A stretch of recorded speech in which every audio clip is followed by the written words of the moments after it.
Ver jogadores de linha atuando como goleiros talvez não seja algo assim tão incomum no futebol. Tem vários exemplos por aí, o Caio Ribeiro lá no gol do Flamengo, Diego Souza quando jogava no Sport, Rafael Moura no Internacional e até mesmo o Felipe Melo, que chegou a defender pênalti lá pelo Galatasaray.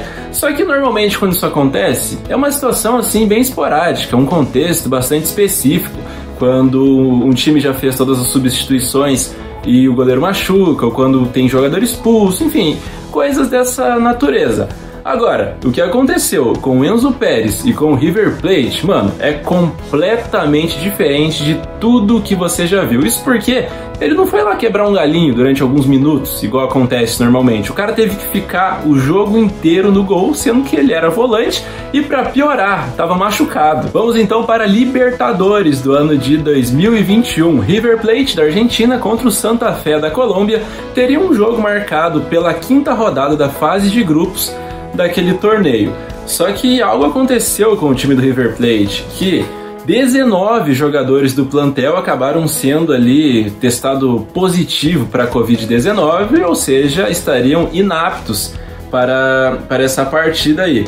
E aí a Conmebol foi poucas ideias com o River, porque claro, o River pediu o adiamento do jogo, pediu que rolasse numa outra data, esperar os caras se recuperarem e tal, mas a Conmebol não quis saber. Uma outra tentativa dos milionários, como é conhecido o River, era justamente inscrever uma molecada da base ali para suprir a ausência desses caras, para que pudesse fechar o time e fazer um jogo, né, digno contra o Santa Fé. Mas adivinha, Conmebol também não autorizou. Então agora a gente vai para a parte matemática, porque ó, o River tinha 32 inscritos naquela Libertadores. Desses 32, como eu falei, 19 estavam fora do jogo porque estavam infectados com a Covid.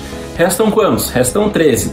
Desses 13, 3 estavam lesionados. Restam quantos? Restam então só 10. E aí, um desses 3 teria que quebrar um galho. O escolhido então foi o Enzo Pérez, volante, que ele foi literalmente para conseguir fechar o time, para fechar os 11. E pior que você ter um goleiro que nem é goleiro e machucado no gol, é o fato de você não poder fazer nenhuma substituição. Então qualquer coisa que acontecesse com os jogadores ali no decorrer da partida, qualquer dorzinha, lesão, o cara ia ter que sair e o River ia ficar com 2 a menos, dependendo. Enfim, a situação tava complicadíssima pro time do River. E aí muito provavelmente aconteceu o que acontece, eu consigo imaginar muito bem aqui na minha cabeça. Quando a gente tá ali, batendo aquela peladinha e tal, que aí você sente uma dorzinha e pá, aí chega teu brother e fala, mano, vai indo no gol ali por enquanto e tal. Acho que foi mais ou menos isso que aconteceu com o Enzo, né? Chegou alguém nele e falou, irmão, pega no gol ali pra nós, por enquanto. E aí, diante desse cenário, o que a gente pode esperar?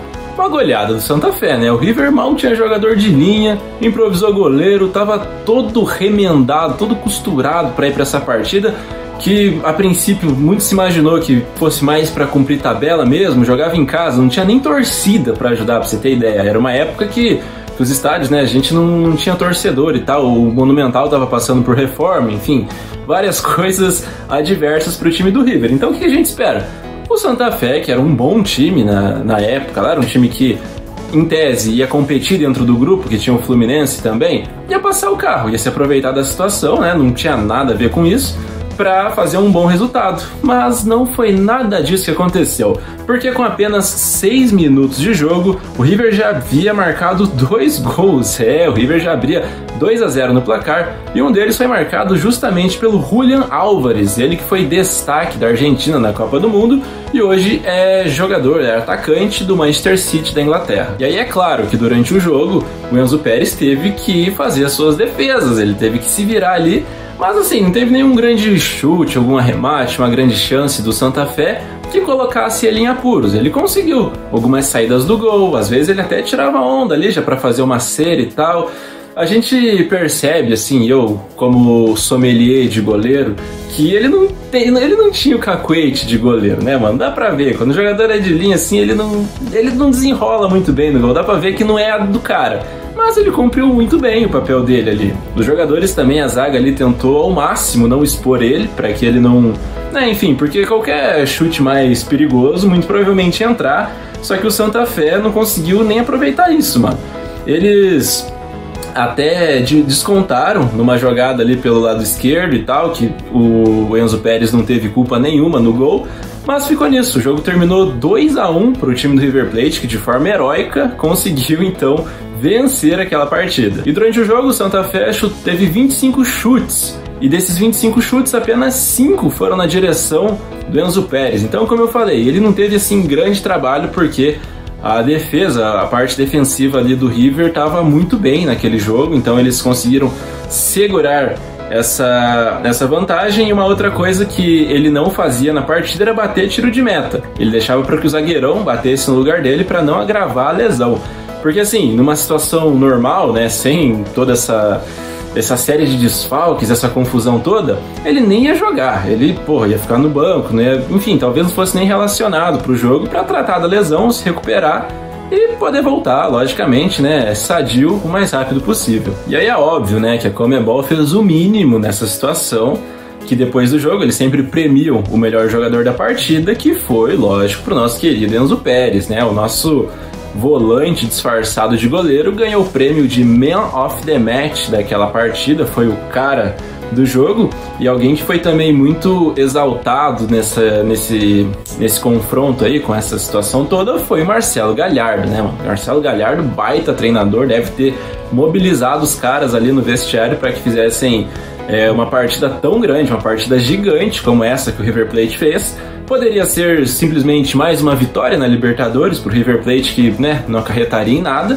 mas diante de todo esse contexto, toda essa situação que eu falei pra você no começo, esse jogo ganhou assim áreas de gigantismo e com certeza tá presente aí na memória do torcedor do River, porque mostrou que é um time realmente gigante, né, mano? História de superação, de raça, de luta.